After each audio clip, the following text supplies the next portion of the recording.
Identifier le profil des enfants auxquels ils ont accès est aussi très important. Dans toutes les affaires de pédocriminalité, ce qu'on veut au bout du compte, c'est retrouver la ou les victimes potentielles. Quand un enfant est potentiellement victime, ce n'est pas toujours un membre de la famille qui est en cause. Ça peut être des amis de la famille ou d'autres personnes. C'est comme les pièces d'un puzzle, comme vous le disiez. Que ce soit une adresse, des noms, des cas d'exploitation d'enfants. On essaie de trouver des indices à l'arrière-plan des photos. Certains emploient le terme de pédopornographie. Avec le recul, je pense qu'on avait une vue simpliste des choses. On a progressé en tant que société. Aujourd'hui, on regarde les choses en face. Ce sont des images de scènes de crime, d'agressions sexuelles sur des enfants. Et quand on y pense, on se dit « Waouh !» Pourriez-vous imaginer recevoir et regarder des images d'une personne commettant un crime ?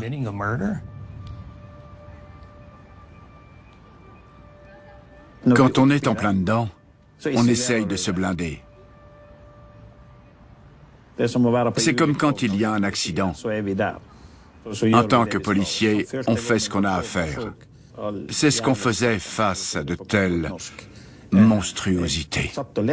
J'ai relu certains documents il y a quelques jours et j'ai revu une photo que je n'avais pas vue depuis longtemps. Ça me trotte à nouveau dans la tête. Ça m'affecte. Le fait d'avoir été témoin d'agressions sexuelles aggravées contre des enfants, ça a eu quel effet sur nous?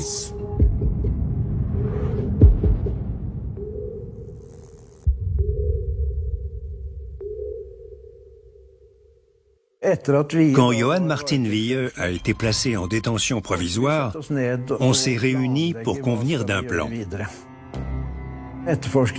En Roumanie, la police locale était parvenue à identifier 8 ou 9 garçons qui comptaient parmi les jeunes victimes. On a pu déterminer dans quels appartements s'étaient produites ces agressions.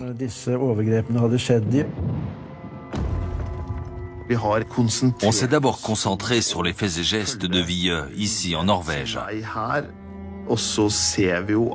Puis on s'est rendu compte que son réseau s'étendait dans le monde entier. Wië ne nous a pas beaucoup aidés.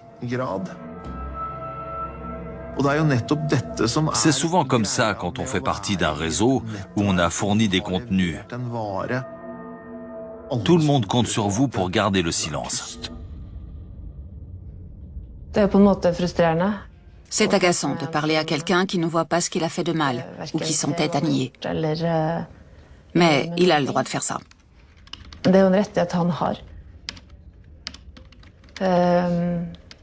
Donc, j'essayais d'écouter ce qu'il avait à dire. Ça fait partie de mon travail. Je devais écouter ses explications. Il a nié être sur ses photos. Or, on voyait clairement que c'était lui. Quand une personne exprime des remords, je me dis qu'elle prend les choses au sérieux, qu'elle se rend peut-être compte qu'elle a mal agi. Wië n'a manifesté aucun regret pour les actes qu'il avait commis. Et il a systématiquement tout nié.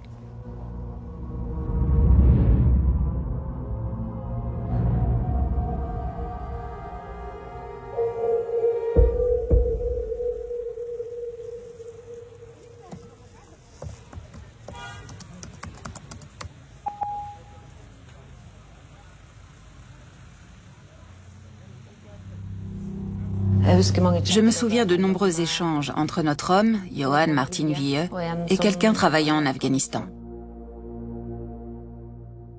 Paki Friend for You décrivait des abus atroces et particulièrement choquants contre des enfants. C'était tellement atroce qu'on avait du mal à croire ce qu'il décrivait.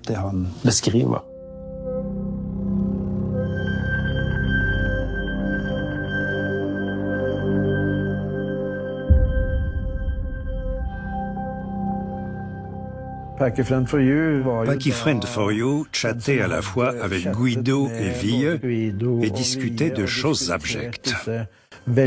Il disait à quel point c'était facile d'abuser de jeunes garçons à Kaboul.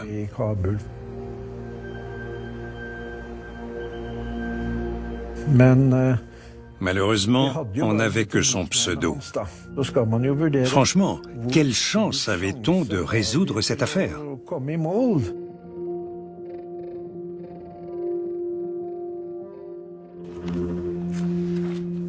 Dans toute enquête, il y a un moment où il faut savoir s'arrêter. Mais j'en étais bien loin. J'avais peur qu'on arrive à une impasse et qu'on ne puisse plus avancer. Je n'étais sûrement pas très sympa avec mes chefs à cette époque. Mais il ne faut pas oublier qu'on avait mis les pieds dans ce bourbier et qu'on avait vu toutes ces choses. On ne voulait pas, surtout pas, que ces gens s'en tirent. Quand je suis chargé de mener l'enquête avec mon équipe, c'est mon équipe. Je sais qu'ils font leur boulot et qu'ils sont loyaux. Et je mobilise les meilleurs. Svein Grogvold était très doué pour tout ce qui était échanges internationaux. Il arrive qu'on laisse tomber une affaire où on a des soupçons, mais pas assez d'hommes. J'étais pas toujours d'accord avec lui, mais j'aimais nos discussions animées. Ça, c'est vrai. Je connaissais aussi Jan Kare Aberg, qui avait travaillé en tant qu'analyste sur une affaire d'enlèvement très complexe, avec des tas d'appels téléphoniques et le croisement de toutes sortes de données. Eivind Sverdrup était une évidence. Il avait participé à une très grosse enquête. Je le connaissais bien. Pourquoi faire appel à d'autres personnes quand on sait que ce sont les plus qualifiés? On sait qu'on va porter ce fardeau à l'intérieur de soi jusqu'à la fin de sa vie. Et c'est un peu... Je ne pense pas que ce soit uniquement négatif de savoir que le mal existe.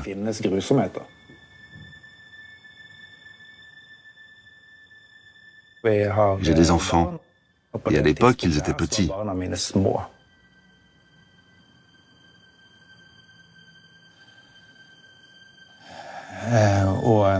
Quand j'ai regardé ces images d'abus pour la première fois, j'étais inquiet de savoir comment j'allais réagir. Ma réaction, ça a été d'avoir du mal à penser à autre chose.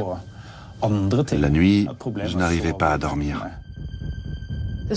L'historique des conversations contenait beaucoup de choses difficiles à lire. Les choses qu'il rêvait de faire subir à ces garçons. On savait que c'était en partie des rêves et des fantasmes, mais que certaines choses étaient réelles. C'était arrivé.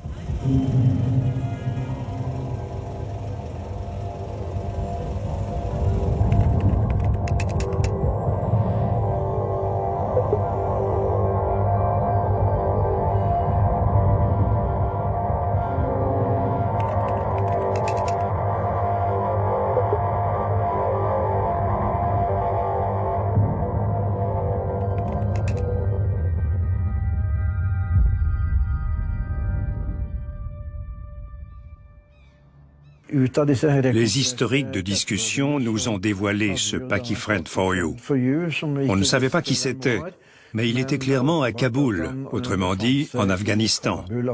On avait cette info-là. Des bouts de fil dépassaient de la pelote. Il fallait répartir les tâches. La tâche principale...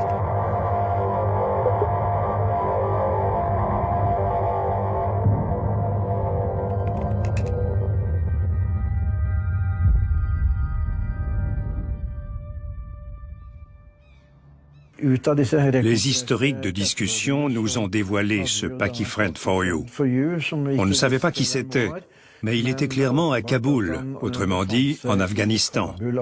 On avait cette info-là. Des bouts de fil dépassaient de la pelote. Il fallait répartir les tâches.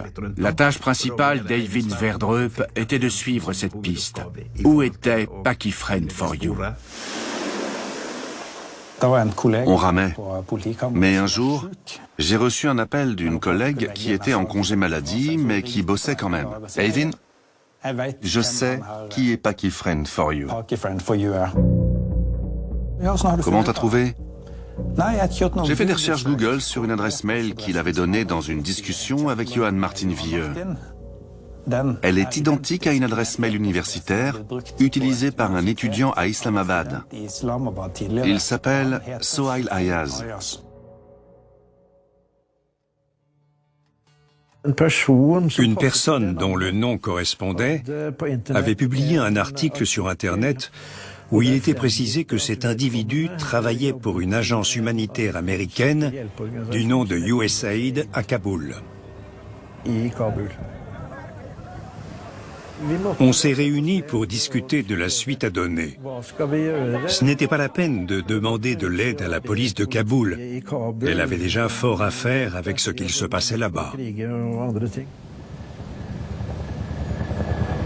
Mais Sohail Ayaz travaillait pour l'USAID. On pouvait peut-être faire en sorte que le FBI s'intéresse à ce Pakifren for You.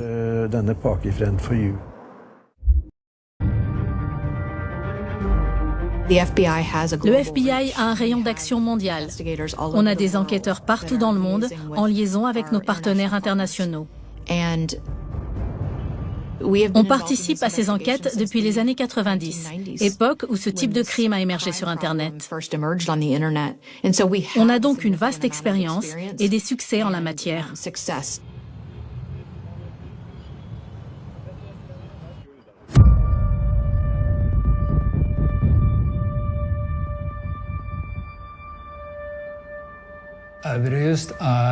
Eurojust est une agence de l'Union européenne qui a vu le jour en 2002.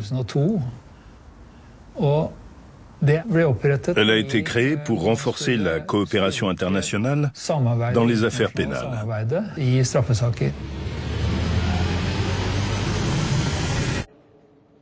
Eurojust,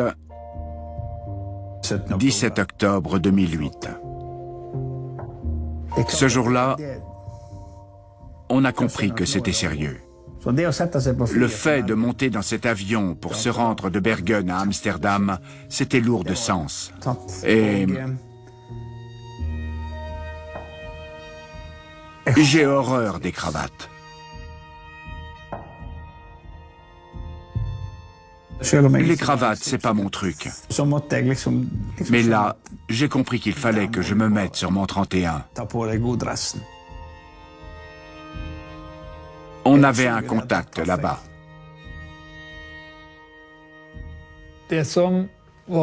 Ce qui était très intéressant dans cette affaire, c'est qu'on nous présentait les données préliminaires et des liens vers les agresseurs potentiels. Je suis venue à Bruxelles comme conseillère juridique à la mission des États-Unis auprès de l'UE. Quand je suis entrée en fonction, on m'a dit « Vous allez être procureur de liaison pour les États-Unis auprès d'Eurojust ». J'y allais une fois par semaine. Je prenais le train de 6h19 du matin. Notre présence là-bas était clairement nécessaire. Kim Sunde était mon voisin de bureau. Il m'a aidé à surmonter tant d'obstacles, à relever tant de défis. Il a veillé à ce que je ne me perde pas dès le début ou en cours de route. Et on est devenus amis. Ma collègue américaine, Marily Warren, elle est extraordinaire. C'était une légende aux États-Unis. On a eu une chance incroyable de l'avoir dans notre équipe à Eurojust. Kim, tu es là? Oui? Ah là, vidéo. Je ne te vois pas, tu me vois? Ah, ça y est. T'es sûr que ta caméra est allumée? J'espère. Parce que je n'ai que ton nom. Est-ce que tu peux... Ah, te voilà.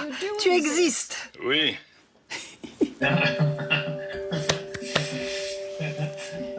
beaucoup. T'es un peu flou. Là, c'est bon. C'est Kim qui a soulevé avec cette affaire le terrible problème de la pédocriminalité. Dès le début, il est apparu clairement que cette enquête était importante. Il fallait qu'on s'y attelle. Je me souviens que tu étais horrifié par la présence de cette taupe au sein de l'USAID. À ce point? C'était une énorme inquiétude. Il fallait agir. Je devais informer nos ambassades car ça aurait pu provoquer un terrible incident diplomatique.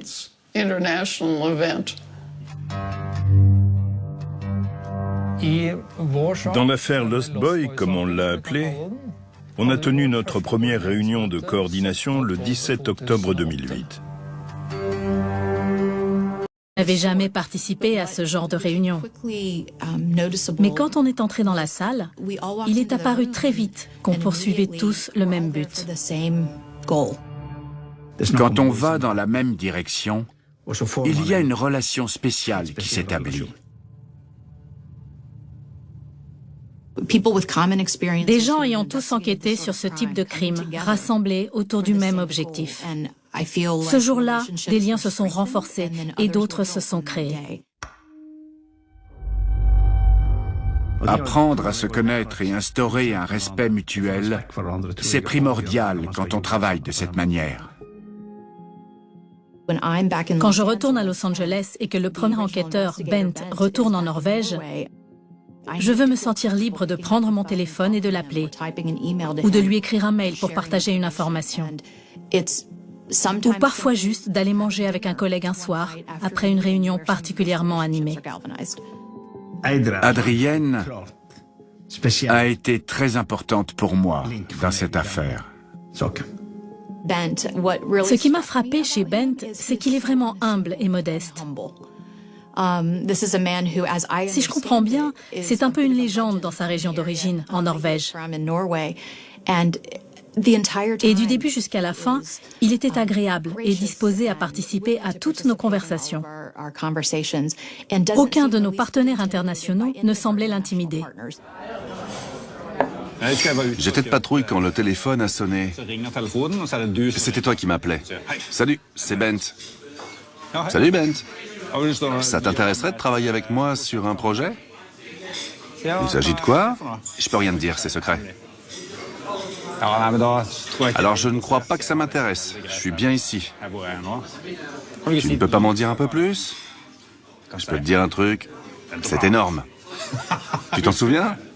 Je me souviens de cet appel, oui. Et je sais de quelle affaire tu parles. C'était un projet secret. On ne pouvait en parler ni à nos familles, ni à nos collègues. Ça en dit long. Pourquoi je t'appelais, toi qui étais de patrouille? C'est vrai. Pourquoi tu m'as appelé moi? À l'époque, je n'étais pas inspecteur, j'étais simple agent de police. Parce que je savais ce que tu as dans le ventre. Ça doit être ça.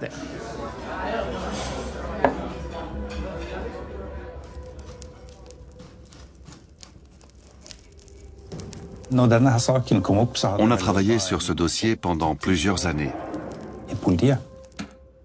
Et il n'était pas tout à fait clos quand j'ai quitté la police.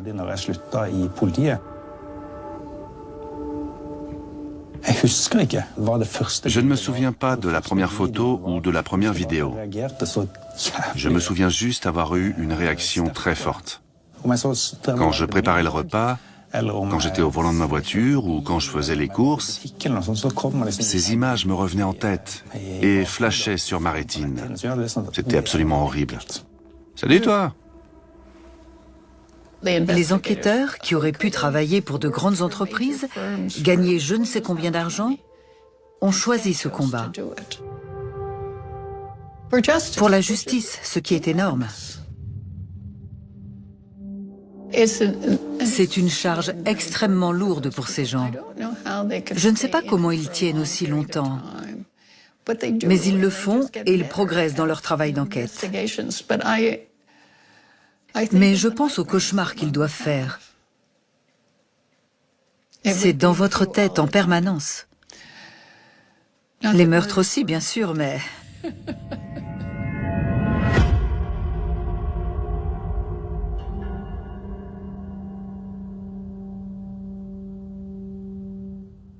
Une phrase qu'on entendait souvent au bureau, c'était « Si l'affaire implique des morceaux de corps, c'est pour Mary Lee ».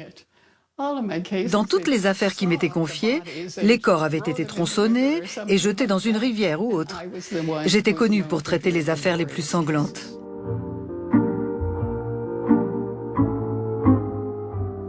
Quand je suis arrivée au bureau du procureur fédéral, il y avait très peu de femmes. Et j'étais la seule à m'occuper de ces affaires à sensation. « Réveille-toi !» impliquant la mafia. Voilà Andy Warhol. Et ça, c'est son jouet préféré. En remerciement des efforts fournis au nom de la police de New York en 1984. J'ai reçu ça quand j'ai obtenu la condamnation de la famille Gambino. Fac de droit, revue universitaire, ça c'est un prix présidentiel qui m'a été remis sous la présidence Clinton. Ah, c'est ça que tu veux. On voit souvent les hélicoptères passer, surtout ceux du président. Je leur fais coucou. Je savais que j'étais du bon côté. Il n'y a pas à se demander si c'est un crime ou pas. Quand on découpe une personne en morceaux, c'est un crime. Je ne pense pas que j'étais avide de sang. Je me sentais justifiée de poursuivre sans pitié des accusés que je considérais comme la lie de l'humanité. Mary Lee Warren a réagi très rapidement quand elle a su que cette personne travaillait pour une agence américaine d'aide au développement. Je sais juste que j'étais horrifiée à l'idée qu'il travaillait peut-être pour nous. Elle voulait mettre un terme à cela le plus vite possible. Elle s'est immédiatement rendue à Washington. Elle est allée à Washington pour choisir des gens au ministère de la Justice. L'enquête devait avancer rapidement et efficacement. Mary Lee Warren a fait savoir clairement au ministère de la Justice qu'il fallait faire de cette affaire une priorité. Les Américains se sont investis à fond. On s'est vu accorder la priorité absolue. J'avais une certaine réputation au ministère de la Justice. Et j'ai usé de ce soi-disant pouvoir.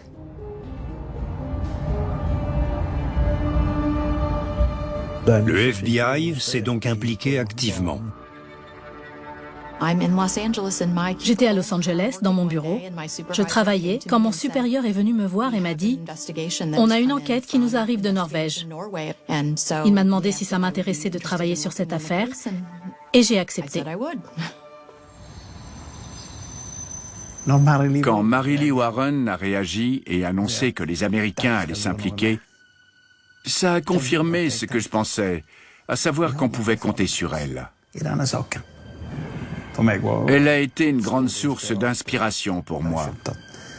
J'ai pris conscience que cette affaire avait une portée considérable.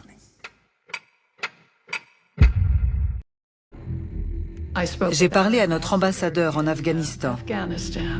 Je l'ai prévenu qu'un contractuel du gouvernement américain, un Pakistanais, avait été identifié comme faisant partie d'un réseau international qui téléchargeait et partageait ces images horribles. Il aurait été extrêmement embarrassant pour les États-Unis qu'une personne comme lui travaille avec des familles dans un pays qu'on tente d'aider. On a appris ensuite qu'en fait, il ne travaillait plus pour les États-Unis. À l'hiver 2008, Ayaz a disparu de Kaboul. Sohail Ayaz s'est volatilisé. Le FBI n'était plus habilité à faire quoi que ce soit contre lui.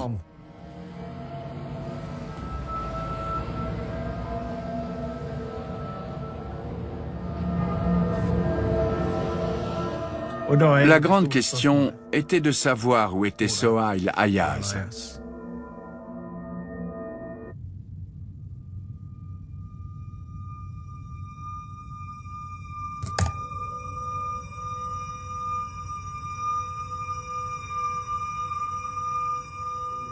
Certains échanges étaient très crus. Tous les voyants étaient au rouge. Et là, il s'est avéré qu'il avait refait surface en Angleterre. C'était important de le surveiller là-bas. On voulait à tout prix qu'il soit arrêté.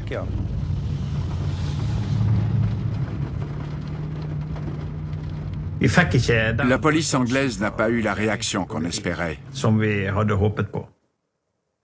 Elle a manifesté un intérêt mitigé pour la capture de Sohail Ayyaz. Pourquoi? Parce que les crimes n'avaient pas été commis en Angleterre.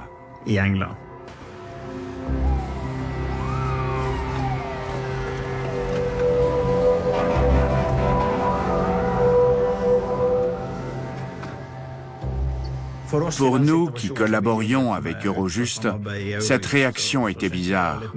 On travaillait à l'échelle internationale, au-delà des frontières. On n'a pas bien compris la position de l'Angleterre.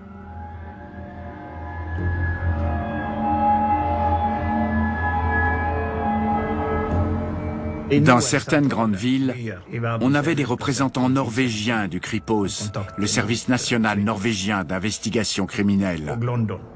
Il y en avait justement un à Londres. Il s'est avéré que c'était un gars de Bergen qu'on connaissait. On l'a contacté. Est-ce que tu peux faire jouer tes relations dans le système anglais?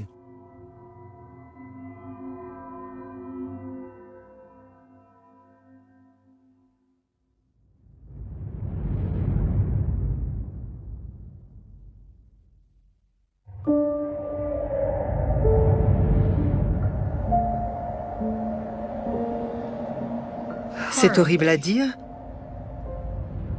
mais quand ils l'ont trouvé, il travaillait pour une organisation respectée, Save the Children, alors qu'il n'aurait jamais dû travailler là. Il a réussi à se faire passer pour quelqu'un d'expérimenté et d'utile. Il était dans une organisation qui aide les enfants. C'était un constat terrifiant. Je suis persuadé qu'Ayyaz choisissait ses lieux de travail pour essayer d'entrer en contact avec de jeunes garçons. C'est ce qui ressortait des messages qu'il échangeait avec Vieux.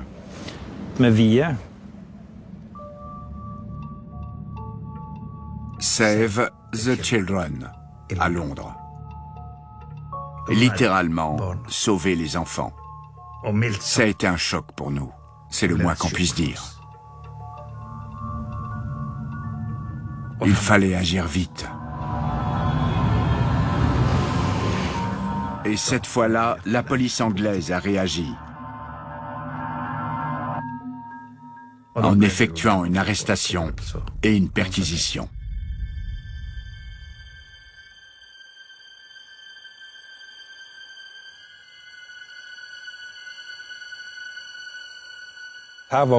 C'était l'occasion pour nous de le questionner et d'établir le lien entre Vieux et lui. Je me suis rendu à Londres pour l'interroger. J'avais parlé à son avocat. Il devait y avoir une audience pour statuer sur son maintien en détention. Mais à cette époque, il n'a pas voulu me parler.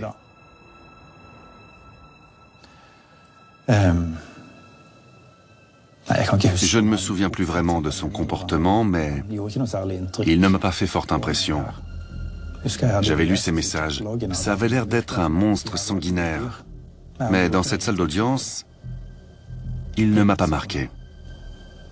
J'étais juste contrarié de ne pas pouvoir le questionner. Il y avait beaucoup de points que je voulais aborder avec lui.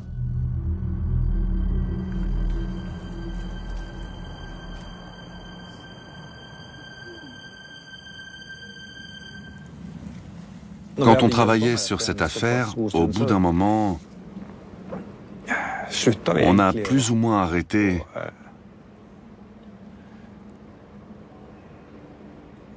d'être choqué. On a arrêté d'avoir des insomnies, de ressasser tout ça. C'est un peu comme un accident de travail qui aurait affecté mon âme.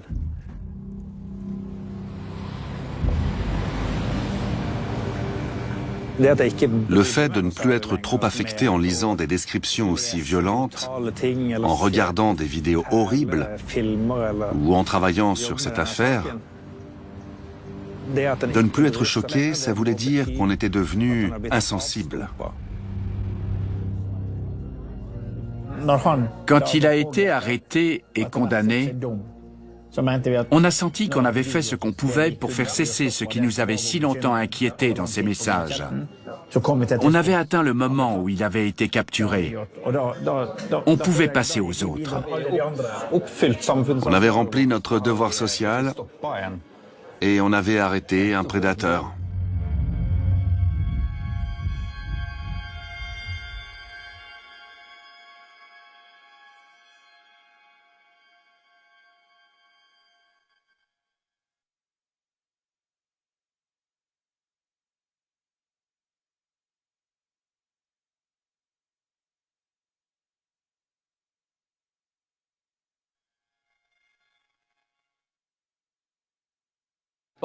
Ces dernières années, le Darknet a focalisé l'attention des médias. Mais après l'arrestation du comptable Sohail Ayyaz, l'affaire a provoqué une tempête médiatique. Dans une émission diffusée sur Channel 24, l'accusé Sohail Ayyaz a reconnu avoir commis ces crimes.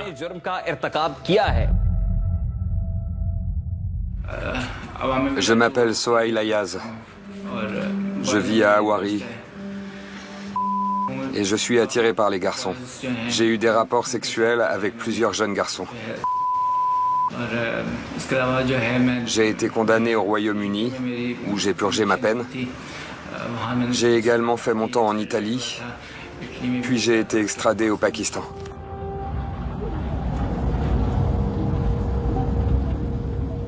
Quand j'ai appris qu'il avait été condamné à mort par pendaison pour agression sexuelle, j'en ai déduit que ce qu'il avait écrit 10 ans plus tôt dans ses messages, ce n'était pas seulement des fantasmes malsains, il était probablement passé à l'acte. Il avait enlevé des enfants et les avait violés dans des maisons isolées pour que personne ne les entende crier. Sohail Ayyaz travaillait pour Save the Children. Johan Martin Vieux travaillait pour la police, profession qui inspire confiance. Puis on avait ce gars à Milan qui était ingénieur informatique. Avec de telles affaires, on finit par se méfier de tout le monde. Oui.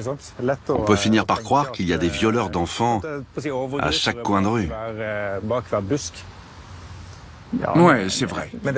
Mais ce n'est pas le cas. Non. Le monde entier n'est pas en train de sombrer dans l'horreur, même si avec ce métier, on peut avoir l'impression que tout espoir est perdu. Dans une affaire où je travaillais avec le FBI, on a trouvé beaucoup d'images d'abus sexuels où les visages avaient été masqués. Il y avait également un tatouage particulier et ils avaient flouté ce tatouage, ce signe distinctif. Je me souviens parfaitement de la première fois où j'ai été confronté à du matériel pédopornographique. C'était très choquant.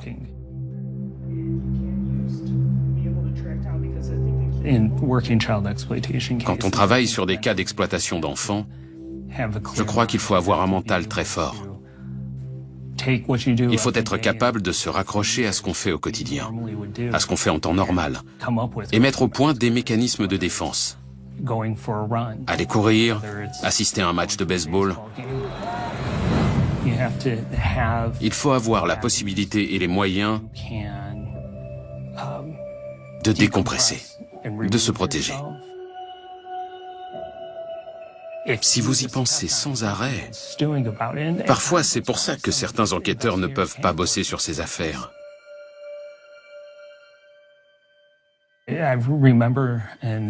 Je me souviens d'un agent qui le reconnaissait humblement. Il venait d'avoir son premier enfant.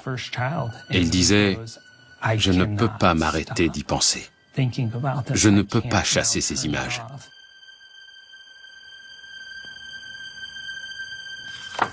J'ai quitté la police en 2009 et j'ai commencé à travailler pour une compagnie d'assurance. Environ un an plus tard, le procureur de Hordaland m'a appelé. Eivind, tu pourrais faire une conférence sur l'affaire Vieux? À l'époque, j'avais rédigé une présentation PowerPoint. Je suis monté sur l'estrade et j'ai commencé mon exposé. Je dois vous avertir que ces contenus peuvent être perturbants à regarder. J'ai affiché la première image. Je ne m'attendais pas du tout à avoir à nouveau une telle réaction physique. Je pensais, à l'époque, ça m'a mentalement perturbé, mais je ne me laisserai plus jamais affecter par ces images.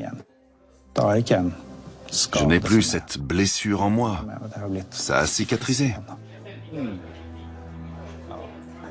Tu as été un atout essentiel pour moi, Eivind. On pouvait te faire confiance. Je savais que tu me pousserais à me dépasser et que tu ne mâcherais pas tes mots. Mais j'encaissais parce que je te respectais profondément. Je dirais pour conclure, et tant pis si c'est coupé en montage, on n'est plus des lanceurs d'alerte, mais trinquons.